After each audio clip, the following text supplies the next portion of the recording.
আসসালামু আলাইকুম রহমতুল্লাহ বরকাতু। আমার প্রিয় ভাই বোনেরা, আশা করি ভালো আছেন। আজকে এই ভিডিওতে আমি কথা বলবো আপনার বাচ্চাদের অ্যাটেন্ডেন্স নিয়ে। তো অ্যাটেন্ডেন্স অনেক ইম্পর্টেন্ট। একটা বাচ্চা যদি স্কুলে তার অ্যাটেন্ডেন্সটা যদি কমে যায়, তাহলে কিন্তু বাচ্চাদের আপনার কনফিডেন্স কমে যায়। অনেক সময় তাদের আপনার যে গুরুত্বপূর্ণ টপিকসের যে স্টার্টিংটা লেসন যদি তারা মিস করে ফেলে, পরবর্তীতে তারা ওটাকে বুঝতে অনেক অসুবিধা হয়।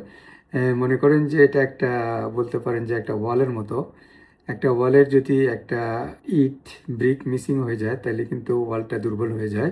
আর বাচ্চারা যখন আপনার বেশি অ্যাবসেন্ট থাকে স্কুলের মধ্যে, দেখা যায় যে তাদের কনফিডেন্সটা অনেক কমে যায়। তাদের যে সোশ্যাল ওয়েলবিং, তাদের যে বন্ধুত্ব থাকে অন্যান্য বাচ্চাদের সাথে, তারা যে একটা স্কুলটাকে এনজয় করে, সেটা তারা আস্তে আস্তে ড্রপ করে।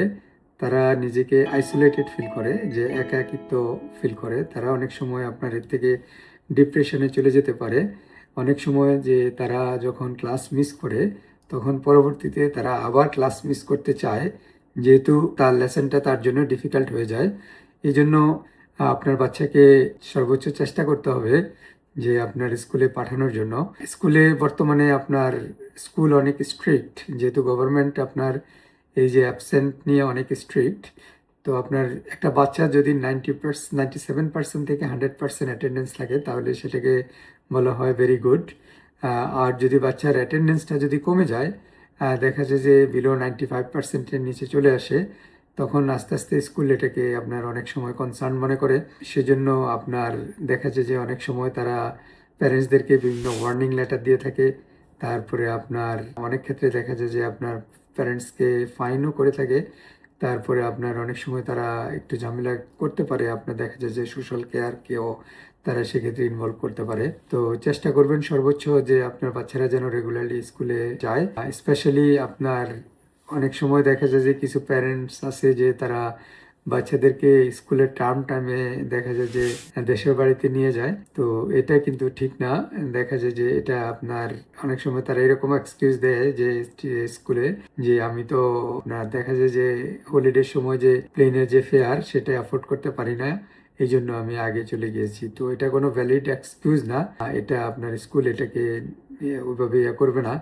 তারা আপনার এই ধরনের কেসে দেখা যায় যে কাউন্সিলকেও ইনভলভ করতে পারে। তো সেটা একটা বিষয় আছে। তো সে আপনি আশা করি বুঝতে পেরেছেন। তো বাচ্চাদেরকে চেষ্টা করবেন যে আপনার সব সময় তারা স্কুলে অ্যাটেন্ড করে।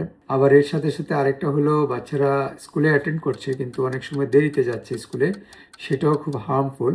একটা বাচ্চা যখন ক্লাসে 5 মিনিট বা 10 মিনিট লেটে যাবে, তখন দেখা যায় যে টিচারের যে কি এক্সপ্লেনেশনটা লেসনের শুরুতে যে বিষয়ের উপর পড়াবে, সেটাকে যে মোটামুটি বাচ্চাদেরকে ফার্স্ট 5 to 10 মিনিটসের মধ্যে কিন্তু বুঝিয়ে থাকে। তো সেক্ষেত্রে বাচ্চা সেটা আপনার গুরুত্বপূর্ণ বিষয়টা, আপনার লেসনের যে ফার্স্ট পার্টটা সেটা মিস করবে।